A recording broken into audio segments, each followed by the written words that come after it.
हर दिन हम अनेकों फैसले करते हैं, कुछ छोटे और महत्वहीन होते हैं, लेकिन दूसरों का हमारे जीवन पर बड़ा प्रभाव पड़ता है। उदाहरण के लिए, मुझे किस राजनीतिज्ञ को वोट करना चाहिए? क्या मुझे नवीनतम डाइट क्रेज आजमानी चाहिए? या क्या ईमेल मुझे करोड़पति बना देगा? हम पर इतने सारे निर्णय बरसते हैं कि हर बार सही चुनाव करना असंभव है, लेकिन अवसरों को बेहतर बनाने के कई तरीके हैं और एक विशेष रूप से प्रभावी तकनीक महत्वपूर्ण सोच है। ये किसी प्रश्न तक पहुंचने का एक तरीका है जो हमें किसी स्थिति को सावधानी से विखंडित करने, उसके छिपे हुए मुद्दों को उजागर करने जैसे पूर्वाग्रह और हेर-फेर करने और सर्वोत्तम निर्णय लेने देता है। यदि महत्वपूर्ण हिस्सा नकारात्मक है तो ऐसा इसलिए है क्योंकि ये एक तरह से है जवाब चुनने की बजाय, क्योंकि ये सही लगता है। एक व्यक्ति जो महत्वपूर्ण सोच वाले विषयों का उपयोग करता है, वे जांच और संदेह के सभी उपलब्ध विकल्पों का उपयोग करते हैं। अपने पास उपलब्ध साधनों का उपयोग करते हुए वो सबसे उपयोगी और विश्वसनीय जानकारी के अलावा शेष सारी चीजों को हटा देता है। आलोचनात्मक चिंतन के कई अलग अलग तरीके हैं, लेकिन यहाँ एक 5 चरण की प्रक्रिया प्रस्तुत की गई है जो किसी भी समस्या को हल करने में आपकी मदद कर सकती है। 1. अपना प्रश्न तैयार करें। दूसरे शब्दों में, जानें कि आप क्या खोज रहे हैं। ये जितना सीधा लगता है उतना सीधा नहीं होता। उदाहरण के लिए, यदि आप इस बात का फैसला कर रहे हैं कि आपको सबसे नया डाइट क्रेज आजमाना चाहिए या नहीं, तो ऐसा करने के कारण अन्य कारकों द्वारा अस्पष्ट हो सकते हैं, जैसे कि ये दावा कि आपको केवल 2 सप्ताह में परिणाम नजर आएंगे। यदि आप स्थिति को एक स्पष्ट दृष्टिकोण के साथ देखते हैं कि आप वास्तव में डाइटिंग से क्या हासिल करने की कोशिश कर रहे हैं, चाहे वो वजन कम करना हो, बेहतर पोषण प्राप्त करना हो या अधिक ऊर्जा प्राप्त करना हो, तो आप इस जानकारी की छानबीन करने और निर्णय लेने के लिए अधिक तैयार होंगे यदि कोई नया आहार वास्तव में आपके लिए सही है। 2.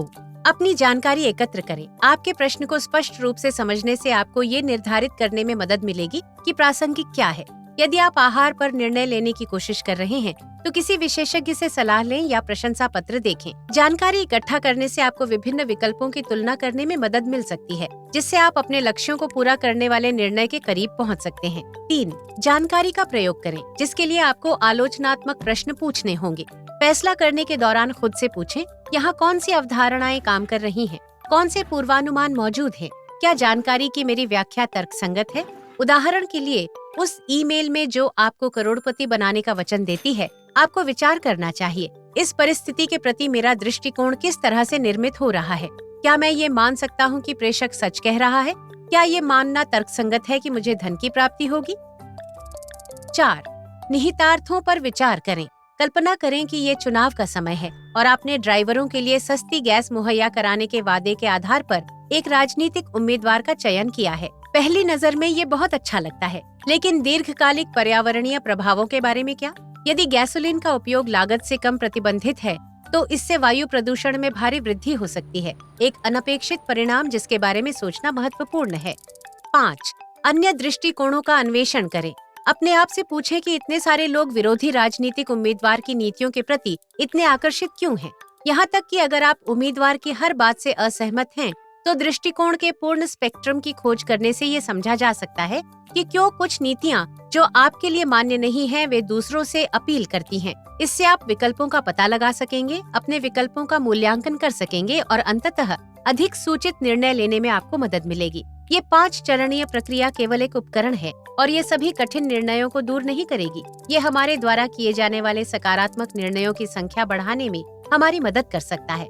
आलोचनात्मक चिंतन हमें जानकारी के समुद्र में से छटाई करने और वो खोजने का साधन प्रदान कर सकता है जिसकी हम तलाश कर रहे हैं, तो इसमें दुनिया को अधिक उपयुक्त जगह बनाने की शक्ति है। क्या आप जानते हैं इस समय कौन सी चीज करना सही रहेगा? इस चैनल को सब्सक्राइब करें। झपकी लेने से लेकर बिल्लियों के इतिहास तक हर चीज पर एनिमेशनों के साथ अपनी जिज्ञासा को शांत करें और अपनी सोचने की शक्ति को परखें।